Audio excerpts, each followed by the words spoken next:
In this next video, we'll meet Carolyn Hicks. Carolyn Hicks is a true-blood entrepreneur. She doesn't have a lot of time, but she took the time out to talk about what it means to be CFO in a startup and what it means to build financial projections. I'm Carolyn Hicks. I'm a co-founder, CFO of Brill Power. It's important to build financial projections to know both what your business is doing and how it's performing. So we build financial projections mainly for three purposes.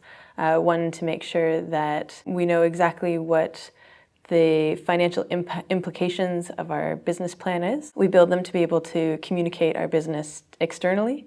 And we also build them to ensure that the business is viable, that the idea that we have actually will mean revenues and will actually mean a profitable business in the long term. The tough thing about building financial projections is that you know you're always going to be wrong. Forecasts are always incorrect because you can't know the future. And so the difficult part is to make the best assumptions, to try to find the best answers you can to very difficult questions, and put all your assumptions in place and just go with it. I try to be as confident as possible in my projections. It's really important for the numbers to reflect what the business is doing. That said, you have to remain flexible. So if you decide to change your product, if your costs change, if you adapt to something else, then the projections have to be updated right away. If you have somehow managed to stay on track and not changed your business model, then I would revisit them at least every year, certainly anytime you update the business plan. Every investor has some criticism to say about your financial projections, and sometimes they'll be conflicting. So most of the time our investors really want to get into the assumptions. They want to understand why we've assumed certain revenues or certain costs. And so the biggest complaint an investor may have is just to understand the details that are in there.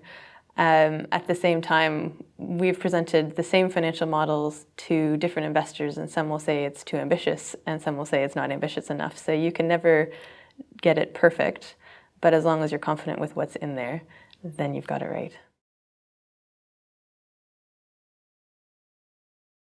We used our financial projection to determine how much money we should raise sort of by various metrics. One is to determine how far we think we can go with the money that we were going to be looking for. And so that was an estimate of how much time. The other thing we estimated was sort of the expenditure. So you use the financial projection to say, I need to have X amount of dollars to make sure that you can keep operating until a time point where you can be certain you can raise the next amount of money. It's very difficult to determine how much money to raise. My team was happy with how we decided to raise our money, but of course they needed to look at the financials to understand how that impacted their work. So for example, our chief technical officer needed to know how many staff he would have to make sure that he could build the right materials for the product that we were developing, and they really needed to be involved in understanding what the financial model meant and to determine whether or not they could actually complete their work. The number one question we get from our investors about the financial ask is, how far does that take us? What is our runway? And how much more money will we have to raise when we get there?